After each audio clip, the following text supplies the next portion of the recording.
آپ نے دونوں مہمانوں کی گفتگو سن لی، اب آپ کو اس کا رپلائی کرنا ہے۔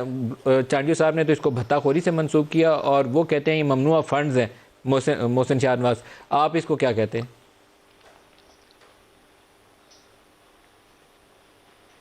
علی زیدی صاحب، علی صاحب کو آواز آ رہی ہے جی ہماری؟ میری آواز آ رہی ہے؟ جی اب آپ کی آواز آ رہی ہے جی علی صاحب۔ میرے یہ دونوں حضرات سے میں یہ سوال پوچھنا چاہوں گا، بلکہ چانڈیو صاحب سے خاص طور پہ، کہ خاتون نے ہی کہا ہے نا، کسی مرد نے تو نہیں کہا۔ خاتون کسی کو کوئی میں نے گالی تو نہیں دی، میں نے کہا جو خاتون نے فرمایا تو خاتون نے ہی فرمایا، مرد نے تو نہیں فرمایا، کسی حضرت نے تو نہیں فرمایا، ایک خاتون نے فرمایا۔ وہ اتنی بری لگ گئی۔ جو لہجہ وہ استعمال کر رہی ہیں اور جو ان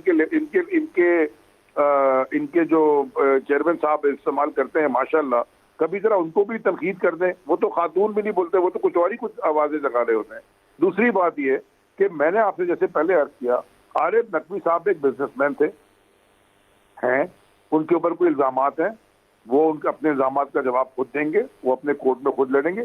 جب انہوں نے اگر کوئی فنڈنگ ہمیں کی، ہم تو اس وقت حکومت میں نہیں تھے، تو ہم نے کیسے پتہ لیا؟ وہ باہر بیٹھے ہوئے، ہم کیا باہر کے ملکوں میں جا کے پتہ لے رہے تھے؟ پتہ تو یہ پاکستان میں لیتے رہے۔ عزیر بلوچ جن کی جماعت سے نکلا ہے، ہماری جماعت سے تو نہیں نکلا، ماشاءاللہ۔ اچھا، اور اگر انہوں نے پیسے، اس وقت ان کے اوپر کوئی کیسز نہیں تھے، ریسپیکٹیبل بزنس مین تھے، بڑی کمپنی تھی ابراج، پاکستان کا one of the biggest equity firms, انہوں نے پرائیویٹ ایکوٹی فرمز بنائی تھی۔ اسی ایکوٹی فرم نے ان کی حکومت میں ابراج کیپٹل نے کئی کی ایکوزیشن کی۔ ذرا سوال پوچھیں کہ آپ نے وہ جو کئی کی ایکوزیشن کروائی تھی ابراج سے، عارف نقوی صاحب سے، کیا کئی کی آپ نے ایک پولیٹیکل فنڈنگ اگر وہ ہمیں دیتا ہے تو آپ کو اعتراض ہے، لیکن کراچی پاکستان کی اتنی بڑی کمپنی آپ اس کو بیچ دیں، وہ آپ کو اس پہ اعتراض نہیں ہے؟ اب آپ سے میں سوال پوچھتا ہوں کہ اگر آپ کو پتا تھا کہ عارف نقوی صاحب کے پیسے صاف نہیں، تو آپ نے کراچی الیکٹرک ان کے حوالے کیوں کر دی بھائی؟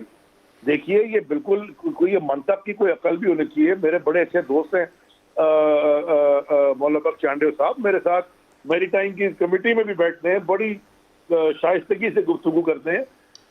تو میں صرف یہ پوچھنا چاہتا ہوں کہ یہ اس طرح کی کوئی لاجیکل بات کرے نا۔ عارف نقوی صاحب نے امن، وہ جو کیا تھا، وہ فاؤنڈیشن چلاتے تھے جو کراچی کے اندر، 100 پتہ نہیں کتنے ملین ڈالر انہوں نے خرچ کیے ایمبولینسز، یہ وہ ساری ایمبولینسز سندھ حکومت کے پاس ہے، تو چلیں وہ ساری ایمبولینسز بھی آپ بیچیں اور پھر واپس کریں۔ مطلب یہ کیا بات ہوئی؟ ساری ایمبولینسز ان کی جو فاؤنڈیشن تھی وہ سندھ حکومت چلا رہی ہے آج، انہیں عارف نقوی کی فاؤنڈیشن کی، وہ آپ کو چلاتے ہوئے برا نہیں لگ رہا؟ کراچی الیکٹرک آپ ان کو بیچ دیتے ہیں جو کہ پاکستان کی بڑی کمپنی، وہ آپ کو برا نہیں لگتا؟ پاکستان میں ان سے اور انویسٹمنٹ کرا لیتے ہیں، وہ برا نہیں لگتا؟ وہ پاکستان سے ان کے اوپر کوئی الزام لگے، ان کے اوپر کیسز ہے، he is responsible, he will fight the cases۔ جو بھی وہ کرتے ہیں وہ جانے، ان کا بزنس جانے۔ شاہ نواز رانجہ صاحب کہتے ہیں کہ یہ ممنوع فنڈز ہیں، وہ کہتے ہیں یہ فنڈز آپ لے ہی نہیں تھے سکتے، یہ ممنوع فنڈز ہیں۔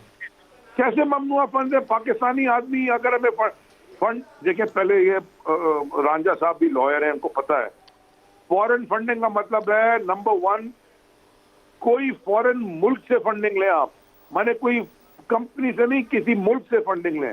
اگر آپ کے سعودی عرب سے جا کے فنڈنگ لیں، امریکہ سے لیں، کوئی تھرڈ کنٹری سے فنڈنگ لیں، پھر ہے کوئی پاکستانی اوورسیز بیٹھ کے آپ کو فنڈ کر رہا ہے، اس میں کیا فورن فنڈنگ ہے؟ تو ہم تو کیس، ہمارا تو کوئی فورن فنڈنگ کا کیس ٹھپ ہو گیا ہے۔ پتہ تو اب چلے گا کہ اب جب ان کی جماعتوں کی بھی اسی طرح اسکروٹنی ہو، اور یہ بھی بتا دیں کہ ان کے پاس کہاں سے پیسے آتے ہیں، ان کی فنڈنگ کہاں سے ہے۔